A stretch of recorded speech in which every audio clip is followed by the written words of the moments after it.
because they didn't want African Americans in the marijuana industry. They didn't want. Were they coming after other businesses at that time or other dispensaries? Well, yeah, they went after a couple of them. Not, but they were. But what happened was when this all went down, and then it wasn't. They set out the media press to all these different people, all these different media outlets, and they put 40 years. It was a punishable up to 40 years in prison and a $250,000 fine. Well, that was her message to the African American community, that this isn't for you. Mm-hmm. And so I even met people. I've talked to so many different brothers, African American brothers out there, that have said, when they did that to you, we were done. Okay, let's start with that. You ready? Or you want to smoke, or what you want to do? What you want to do? Oh, we're ready to go. Let's go. Let's do it. You ready? Okay, I thought we were done. Okay, ready? Ask the question again. What was my question? Oh, that's because that was the base of their charges. Yeah. Oh, were they prosecuting other stores at the time or other medical dispensaries? No. They did prosecute another set of minorities. One was, I think she was an Asian dude, or I'm not sure, because I didn't know who it was, but they were just sending a message. So when they put in the paper that doing distribution of marijuana, you would be facing 40 years in prison and a $250,000 fine, that let all the African Americans know in the Puget Sound area that, we're not allowing you to do this. Because you got to remember, there were 3,000 other access points that were white, 3,000 other stores. Yeah. Yeah. And they were white owned, and none of them. And how many stores got busted out of those 3,000, do you know? None. Just these three? Yeah. And then even her little crony, Vince Lombardi, said, oh, there'll be a bunch more stores to come, because they were trying to act like this wasn't about race. This was about the stores in general. Mm-hmm. But it wasn't. It was all about the color of my skin. It was all about systematic racism to make sure that African Americans didn't have, because at this time, it didn't take much money to get involved in it. Mm-hmm. So they couldn't, this was before the completely retail shops that we have now. Right, but even the retail store. So if you created a marijuana, like me, I created a marijuana store. The name was branded as a game. Everybody knew it all around the Puget Sound area. Mm-hmm. People came to me. When I would walk up to my store every day, it would be lined up all the way around the corner, right? Mm-hmm. So people knew exactly who I was. And so when we were getting into the 502 stores and getting all our stuff and submitted to the state. Because this is at about the same time. Yeah, Well, what happened was, I remember specifically when all of a sudden out of nowhere, this guy from the state came in and started asking me questions and wanted to see our records on this kind of information. So I provided him for it because he was from the state. Mm-hmm. So then they knew our game plan. And then after that, the feds got involved and started this investigation and started acting like we were doing something that was different, because they didn't want us to be involved.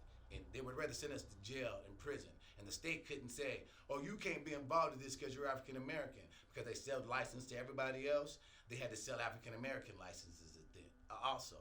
So they didn't sell any to African Americans? They sold me one. A recreational license? No, they didn't. I'm saying the state. Yeah. But before then, when they sold me my license for the medical, they had to sell everybody that, right? Mm-hmm. But they didn't want to do that when it came to the 502 stores. They just wanted a certain type of person for those stores. They didn't care if you was dirt poor or whatever, but to get into those stores at that time, it was very inexpensive. Mm-hmm.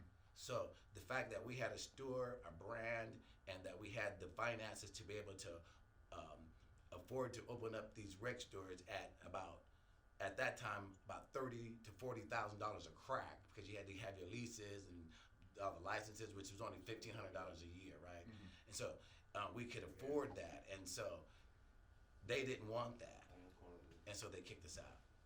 Basically, plain and simple, they kicked us out. They would rather send us. Jenny Durkan would have rather sent us to prison, and because to me it just never added up. Yeah, so when she came and did this was right about the same time when the recreational stores were taking off, the 502s. Well, they was getting ready to start handing Yeah. out licenses. Yeah. Yeah. Yeah. So you never actually got a chance to fully submit for one of those licenses. No. We never got the opportunity because they took us out right before then. And the thing about it is that they knew that we were totally into that. I mean, they knew that, but because again, like. Do you know if there was any other black-owned medical marijuana shops? There were, but they were working undercover. They were working underneath. You know, there were some people who had came in and seen my store, and I had talked to them. And it's so funny because this is a few years later, and I seen them at some of these functions, and they were like, "Dude, because I came into your store, I opened up one. And I was bumping too. I was in Renton. I was over here, and I was over here. I was like, really? I was like, damn, man. They were like, yeah, dude, you inspired us. But then when they took you down, man, we was out, man. They said, I don't want anything to do with it. Yeah, They saw you. Yeah, he goes, man, that was some cold shit what they did to you, bro. That was some cold ass shit, man. And then the 502 comes out. Now there's a legal way to sell it recreationally. It's the same. And yeah, it's still none illegal of federally. none of the black-owned businesses transferred into that. No, they all ran. And another thing too is because they never felt that they were going to, even if they got into the 502, they didn't feel that they were going to be safe from the feds. Yeah. That the feds were still going to come in and mess with them. And there's no doubt. Because the feds came and messed with you via our state prosecutor or state federal prosecutor. Yeah. And took down your business. Yeah, took down the business, a business that we had built with our own money, that we had built with just like everybody else, and it was just a straight systematic racist power move in the marijuana industry to keep African Americans out, because we would have been a real big voice here when it comes to marijuana, and they just didn't want that. So Jenny Durkan says these drug fronts had little to do with compassionate care and everything to do with lining their own pockets. I'm guessing this is talking about you. Yeah. But you're saying, well, of course you got to line your pockets to some degree because you got to pay the light bill. Well, I mean, Like, can I ask? This is what I want to know. lining their pockets seems like a real. What she was trying to. What does that mean? Yeah, well, what she was trying to do is what she was trying to make. She wanted people to think I was this flashy dude wearing gold necklaces and gold rings and diamonds, and that just never happened. And two, what I personally drive is my business in the first place, and I don't think anybody has the right to tell you what you can and cannot buy. But they took your vehicle. Right, they took the vehicle, and then two, who starts a business? I don't care what a business it is. Who starts a business not to make money? That's what the an entrepreneur is doing. Premise of business in the United States, whether it's a non-profit, for-profit, whatever, they're in it to make money. And to act like we didn't deserve to be able to make money the same way that these other people were making money is not something that I think that a federal prosecutor has the right to determine. Because who is she, especially when you're talking about somebody talking about profits, somebody lining their pockets, and she's worth almost $5 million or more than $5 million. Come on, and she wants to talk about profits. It was just that a black man was making profits, and the system. And this was a $32,000 car. $32,000 car that they had issues with. A 6-year-old car, wasn't even brand new. 6 years old. And they ended up taking that. Yeah, they took it. And at that point, you're left with a public defender. Left with a public defender. And how long had you spent building up the shop and building up your business? Almost 2 years, a little under 2 years. Gotcha. Were you an entrepreneur before that? Yeah, I've always owned my own businesses. I started my first business at 22 called Muscle Movers. Okay. Yeah. So you've always had an entrepreneur spirit. Well, yeah. I mean, what's the point of going to school and learning things and to go work for somebody else? Yeah. Well, it's a hard game to get in, especially. I think we're even seeing at these times right now with a lot of the narrative positively, I would say, moving towards, hey, support black-owned businesses. Yeah. Right. Yeah. And as that's going on, people are sharing different lists of black-owned Yeah. business, I think we're seeing that there's not a proportionate amount of black-owned businesses. No, there's not. People are really, they're having to dig, and they're having to really Yeah. try and find, it's not like they aren't Yeah. everywhere. Yeah. And what's so funny is They are that proportionate to the population, and that's, I think, something we're seeing. Yeah. I'm not sure if anyone's like really like pointed it out, but just my observation of oh no, we see this, that. That's this going on. Yeah. I'm seeing that people are having a hard time finding these businesses. Yeah, they are. People They are are. like, how can I find a clothing company that's black owned? Yeah, because the thing about it is that when black people open up businesses, it's okay. I'm gonna tell you. You ever heard of Boston Market? Mm-hmm. So that was a black-owned company, and they made chicken, right? Mm-hmm. And they were competing with Kentucky. They got so big, so fast, they started competing with Kentucky Fried Chicken. Mm-hmm. But Kentucky Fried Chicken is it was started by, it's the great white icon of the United States, right? Mm-hmm. And because all these Boston markets were opening up across the street from these Kentucky Fried Chickens, it was starting to put them out of business. So what happens is the federal government steps in and does a 3-year audit and don't allow them to open their doors for 3 years to audit their business. And at the end of the 3 years, oh, you guys are fine, but their business is sunk by then. So this came in and happened to your business. You spent a couple years. How long do you say you spent building up the Almost 2 particular years. business? Yeah, like Okay. 20 months or So you had something. 2 years of your life. You say at first it was difficult, like most businesses. You're bootstrapping it. You're trying to get exposure. You're trying to Going, is it going to work? get your processes together. You Yeah. spent 2 years of your life building this up, just to have these our federal prosecutor come in and ultimately penalize you for it and take it all away from you. Yeah. Using systematic racism. So You I know. wonder, because with part of the goal being seeing more black-owned businesses and creating that generationally, so that kids can see their parents' own businesses and Yeah. learn that down the line. Right. That's what needs to happen, right? Right, exactly. How did that set you back, right? Right. It had to be. You said it was traumatizing. You have PTSD from starting this business and then having it all taken from you. Yeah.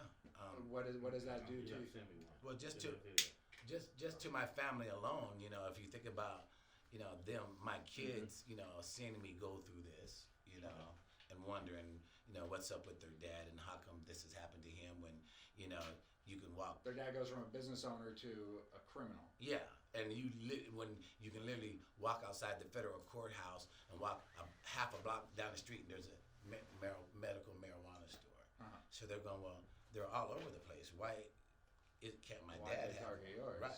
So what Yeah. they start realizing at a young age is that these people like Jenny Durkan that are part of our system are really using systematic racism to control our generational wealth, our money as black people. And by systematic racism, we're saying To use the they, system. they disproportionately targeted you as Yes. an African American business owner in this system. Yeah, and if you look at everything that she puts on there, she tries to discredit all the hard work we did by making me say that my patients weren't my patients and that people were getting in with that medical marijuana, things that weren't happening. She wanted to make sure that because none of it's listed that ever happened, but she wanted to make sure that it was listed and that I said it happened because she was using her power. Because with a plea agreement, they Yeah. can pretty much make you say whatever they need to make you say. Yeah, exactly. And Even because- if you disagree with it or you don't. Yeah. Well, I did because disagree. Because it's a plea. I disagreed in court. Yeah. And the judge said recess, come back in 6 hours. It was at 9 in the morning. He said, you be back here at 3 o'clock and be ready to make that plea. Yeah. That was a threat. But at this point, your choice was potentially go to jail for 20 years and have a large fine, or take this plea agreement. Yeah. But while they were saying it to me at the time, I was like, man, I didn't do that shit. Judge was like, recess. We need to have you back here at 3 o'clock and you need to make sure you got that plea ready. I was like, what can you go into a court, say you didn't do something, and then they come back, you go back to court, and they accept your plea that is different than the plea you did. When you say you didn't do something, they ain't supposed to make a recess and make you come back and change that. So how long was this period when you were told that you could potentially go to jail for 20 years, and that you were had the plea proposed to you for About 2 months, 3 months. until you went into court and said you accepted it? Yeah. It was 2 to 3 months. Yeah. Gotcha. Yeah, 2 to 3 months. Yeah. And how many times did you meet with the public defender through that, or the federally appointed attorney? Once or twice. Oh, okay. Yeah, once or twice. They were just really not. She was just more into trying to mitigate the charges, more versus trying to get rid of the charges. She wasn't gonna try to get rid of them. She was basically saying, you were selling weed. You got a state license to sell it. They're gonna show that you had a state license to do it. I go, well, that'll show that I was legit. No, it's never gonna be legit. They're not gonna let you. Because it's a federal court. They're gonna make it seem like you were selling weed on the corner.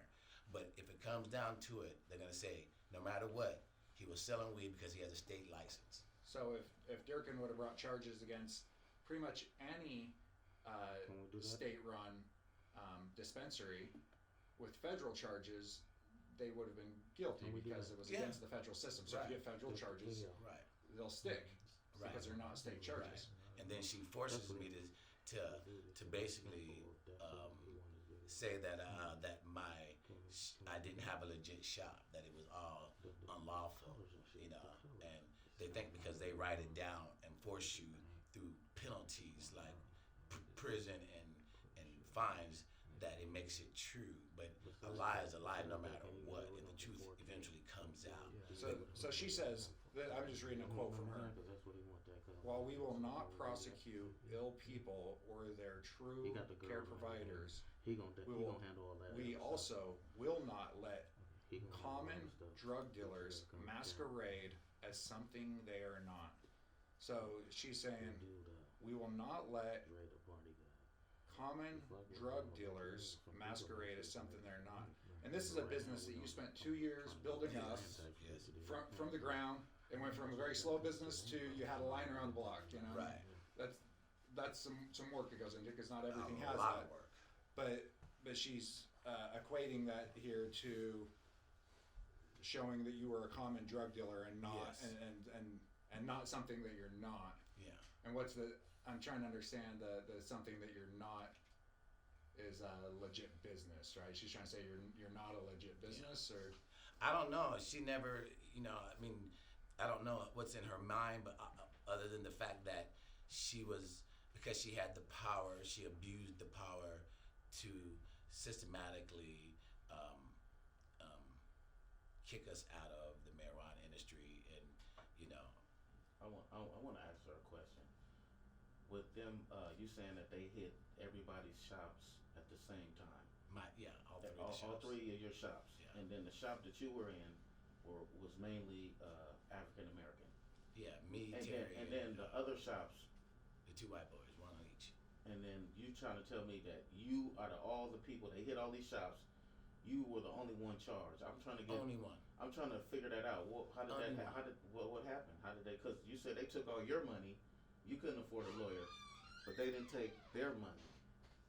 No, they didn't take their money. So that's They took the money out of my wallet. No, I'm saying they didn't even take. Mark had a wad full of money. The guys that they didn't prosecute, evidently they had lawyers. No.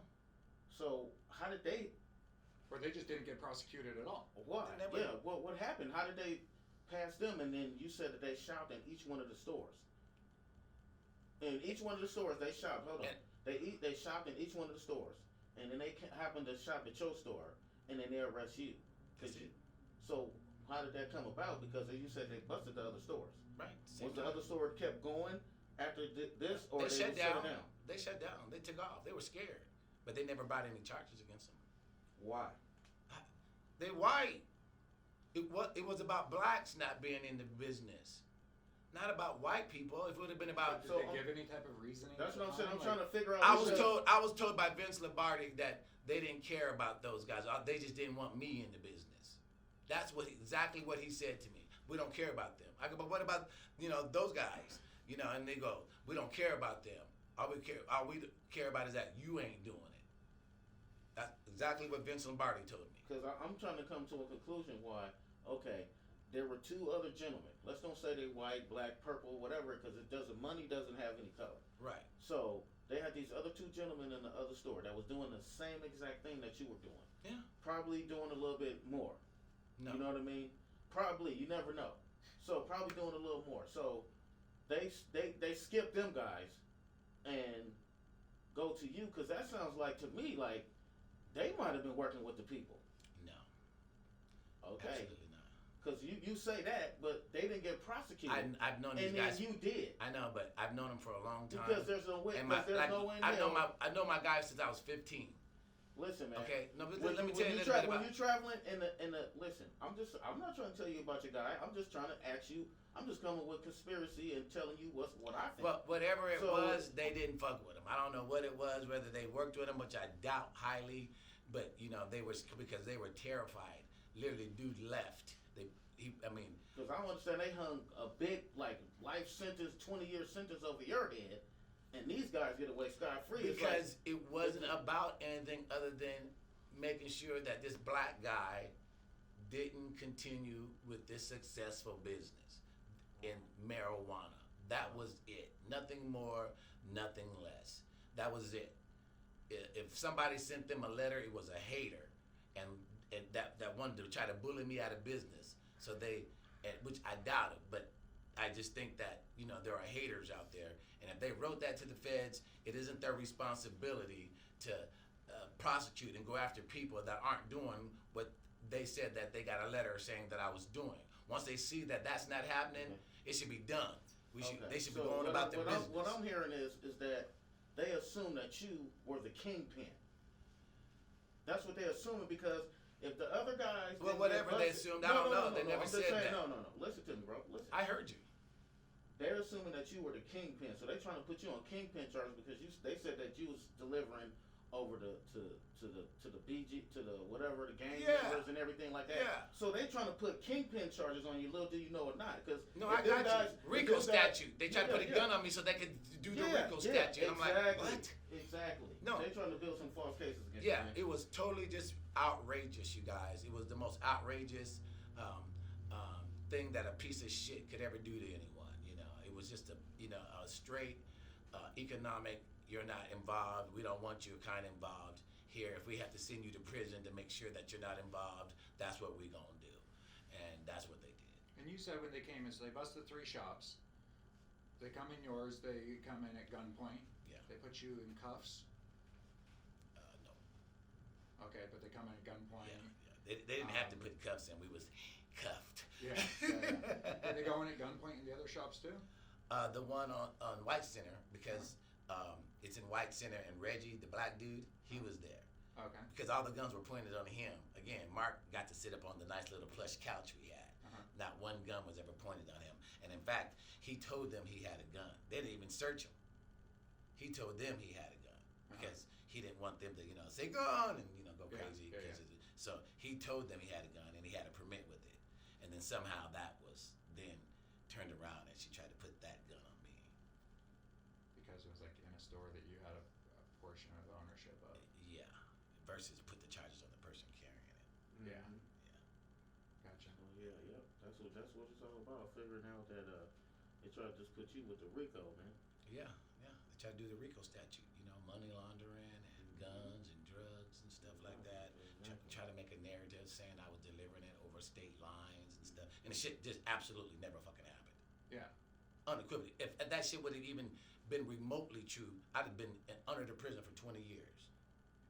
But you can make it up and slanderish and put it out to the public and then come underneath. And you don't really have any choice if you Yeah. have a public defender and federal charges. What are you going to do about it? Yeah. Not, I'm guessing you could look up some statistics on it, but Yeah. I'm guessing it doesn't wage well. It doesn't. And just from kind of our historic plea agreement issues, Yeah.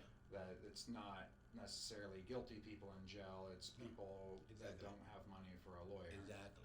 And that you have prosecuting attorneys that take advantage of those type of people.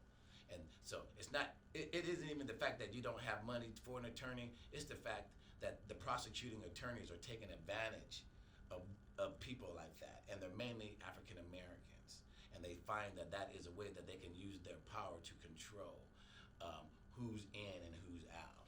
So Jenny Durkan was appointed by Obama, but I thought Obama openly stated that the feds were not going to seek out and prosecute people for marijuana. I said that in court, and the judge looked at me and said, he didn't say that, and I don't want to hear that again. That's what the judge told me. Obama did not say that, and I don't want to hear that again. I was like, oh, okay. That's literally what that judge said to me when I said that to him in court. Yeah. It seems like from this quote from her, it definitely, and all right, this is obviously my assumption, that you played a part in filling in her existing narrative that she was trying to prove out. Yeah. That these legal stores were actually fronts for illegal drug, Right. And since that you were actually a common drug dealer, Yeah. and not a business owner. Right, and since she couldn't get me to break any of the rules, oversell, like again, the thing they don't have in here is that they attempted twice to get me to sell them 5 pounds. First time they approached me, and when they left, they knew that it wasn't happening. Mm-hmm. So what they did was they knew when my days were off work, Mm-hmm. because they were watching me. They came in on my day off, and Mm-hmm. and for some reason I had to come into the office, and so this lady named Diane, she was this little old white lady with all white hair, and she was working, and I had to come in for something, so I came in, and those two dudes were on this side of the counter, and she was on this side, but you could see the look on her face that something was up, stressing. And I walk up and I look and I go, "You two motherfuckers again?" I said, "The fuck?" I said, "What the fuck I tell you guys? I said, what they do? They trying to get you to sell them 5 pounds?" She goes, "Yeah, I keep telling them we can't do it." I said, "Get the fuck out of here. Don't come back." I said, "You come back in here again, I'm going to call the cops on you." Because I didn't know they were feds. Yeah. And I said, "I'm going to call the cops on you." They don't mention that. Yeah. And she want to call me just a common drug dealer. Uh-huh. If I was a common drug dealer, I'd have sold them the 5 pounds. Yeah. If I was a common drug dealer, I guarantee you these guys that made these buys were the ones that would always come in and try to get more than what they could get, but they couldn't get more than what they could get. That's what I sold them, because I didn't allow you to come in and buy 8 ounces and 10 ounces of pot, because I know what you're doing with it, so I didn't allow that. That's why you don't ever see that, where you could go to other places and they sell it to you, because they didn't give a fuck. Then you could come back the next day. But you see, they couldn't even do I anything. got to look up the definition of a common drug dealer. So Yeah. I don't understand what that is. I think common drug dealer, where are the most drugs sold commonly? Like Walgreens or something, probably, right? Well, right. I don't know who sells the most drugs. What she was saying was, United States she was, sells the most drugs. she was yeah, saying, like what's a common drug what dealer? Jenny Durkan was saying was that I was being a common nigga in the streets selling drugs. I wasn't a businessman in a building with a business license, with everything with the nonprofit, with everything that was set up like everybody else to do a business. She didn't want you to know that. She didn't want you to know that I was legitimate. She didn't want you to know that. And no way to defend yourself. And no way, because when I said I was going to the press after they had came the first time, and I was kind of not messed up, and then these people wanted to do some interviews with me, and my attorney said, "You can't talk to the press, because if you Jenny Durkan said that she's going to hold you in contempt if you talk to the press." I go, "So you're telling me that they can say whatever they want to the press, but I can't defend myself to the press?" And my attorney said, "No." So that was the last article you got. And then these other articles came out, and they never even interviewed me. I'm going, how the fuck are they going to say this stuff without interviewing me? Let's get ready to wrap this up. Let's get to the end of Yeah, this. we're Potatoes covering right it. now. Let's get to the meat and potatoes. That kind of paints the picture. I think I get a good understanding of it. Yeah. And so, and this is why we wanted to bring this to you guys, because we wanted to bring awareness to who this person really is, who Jenny Durkan really is, the mayor of Seattle, and how she used the power of the federal government to suppress and keep African Americans out of the marijuana industry. And which that's been successful, because there's no Yeah. African Americans in the There you're right. or at least in ownership levels. Right. In the pot industry currently. Yeah, and she was very successful at And it. they make it real hard for us to get licensed too. Well, because they make it now so expensive. Yeah. Who's going to be able to come up with the $1.5–2 million just to buy the shop, and then you got to furnish it and you do all that kind of stuff, right? Exactly. So they did. She was successful at making it so like that this lottery system that you were pushed out of. Yeah, exactly.